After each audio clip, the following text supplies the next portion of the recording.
Assalamualaikum warahmatullahi wabarakatuh.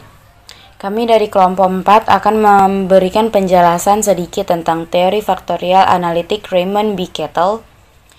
Sebelumnya, persilakan kami memperkenalkan diri kami, yaitu saya sendiri Kairunisa, ada Rani Indriani, Rizka Hilya Fitri, dan Rizky Nabila. Yang pertama, biografi Raymond B. Kettle. Raymond Bernard Kettle atau Raymond B. Kettle dilahirkan di kota Staffordshire, Inggris pada tahun 1905. Ia memperoleh banyak sekali gelar dari universitas yang dia tempuh. Yang kedua ada struktur trait. Struktur trait, Alport beropini bahwa trait merupakan kesimpulan dari pengamatan objektif terhadap tingkah laku, tetapi itu ditolak oleh Kettle tentang pendapat trait yang merupakan predisposisi di sistem neurorisik. Kettle yakin bahwa trait yaitu elemen dasar dari kepribadian yang berperan penting dalam meramalkan tingkah laku. Definisi Kettle mengenai kepribadian yaitu struktur kompleks dari trait yang tersusun dalam banyak sekali kategori yang memungkinkan prediksi tingkah laku seseorang dalam situasi tertentu. Ada 3 kategori dari trait, yaitu kategori kepemilikan, kategori kedalaman, kategori modalitas ekspresi. Yang pertama ada kategori kepemilikan. Berdasarkan kategori kepemilikan, ada 2 jenis trait, yaitu common trait dan unique trait. Common trait yaitu trait yang dimiliki oleh semua orang, namun dalam tingkatan yang berbeda. Contohnya intelijensi. Intelijensi adalah berpikir. Berpikir seseorang itu semua orang memiliki pemikiran yang berbeda di tingkatan yang berbeda, tetapi semua orang dapat berpikir. Yang kedua ada unique trait, yaitu trait yang dimiliki hanya oleh satu orang saja. Contohnya yaitu sikap dan minat seseorang terhadap sesuatu hal, karena tidak mungkin setiap orang memiliki sikap yang sama. Yang kedua ada kategori kedalaman. Dalam kategori kedalaman ada 2 jenis trait, yaitu surface trait dan search trait.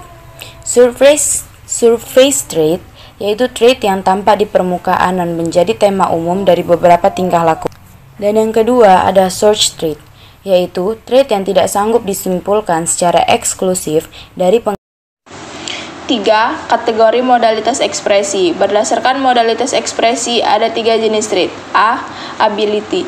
Ability adalah trait yang menunjukkan keefektifan seseorang dalam mencapai tujuan, misalnya kecerdasan.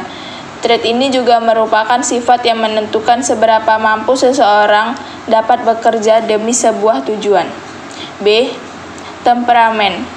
Temperamen adalah trait yang menunjukkan gaya atau irama tingkah laku, misalnya ketenangan, keberanian, santai, dan lain-lain. Temperamen trait juga merupakan sifat yang dapat menggambarkan emosi dari seseorang secara umum. C. Dinamik. Dinamik adalah trait yang menunjukkan motivasi atau kekuatan pendorong tingkah laku, misalnya dorongan minat dan ambisi menguasai sesuatu. Dynamic traits merupakan sifat atau karakter yang mengendalikan tingkah laku seseorang dan juga berperan dalam emosi, keinginan maupun ketertarikan seseorang dalam suatu hal. Selanjutnya, dinamika trait. Pembahasan mengenai dinamika trait yaitu mengenai latar belakang penggerak trait dan relasi antara sifat keturunan, sentimen, dan sikap. 1. Sikap.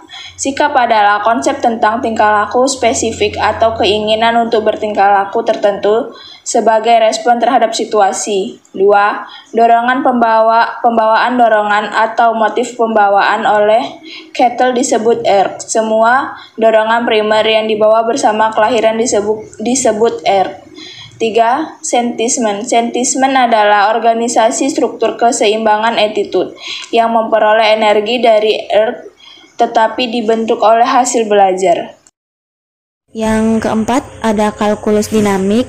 Sebagaimana sisi tujuan akhir dari pengembangan teorinya, Kettle sebagai seorang behavioris, ia percaya bahwa psikologi sebagai ilmu yang bertujuan untuk memahami dan meramalkan tingkah laku. Temperamen, traits, abilitas, dan motivasi itu tidak diukur hanya dari pengertiannya saja, tapi diukur dari tingkah lakunya juga, seperti itu. Kemudian selanjutnya akan membahas mengenai perkembangan kepribadian. Tahap-tahap perkembangan kepribadian menurut Kettle. Yang pertama ada tahap bayi atau masa infansi 0 sampai 6 tahun. Pada tahap ini, individu sangat dipengaruhi oleh orang tua dan saudara-saudaranya dan secara alami dipengaruhi oleh pengalaman. Yang kedua ada tahap anak atau childhood 6 sampai 14 tahun. Pada masa ini, individu sudah mulai mandiri dari orang tua. Yang ketiga ada tahap adolescent 14 sampai 23 tahun. Pada tahap ini adalah tahap paling bermasalah.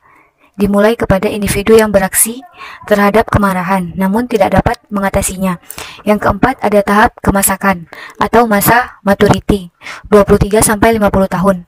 Pada tahap ini ditandai dengan kesibukan, kebahagiaan, dan produktivitas. Yang kelima, tahap usia pertengahan atau middle age, 50, 60, atau 70 tahun. Pada tahap ini adalah perubahan penyesuaian dalam kepribadian sebagai respon terhadap fisik, sosial, dan psikologikal. Yang keenam, tahap tua atau sanitik 60, 70, sampai mati. Tahap final melibatkan penyesuaian sejumlah kehilangan sampai kematian. Sekian presentasi video yang dapat kami sampaikan. Lebih dan kurang kami mohon maaf. Kami akhiri, wabillahi taufik wal hidayah. Wassalamualaikum warahmatullahi wabarakatuh.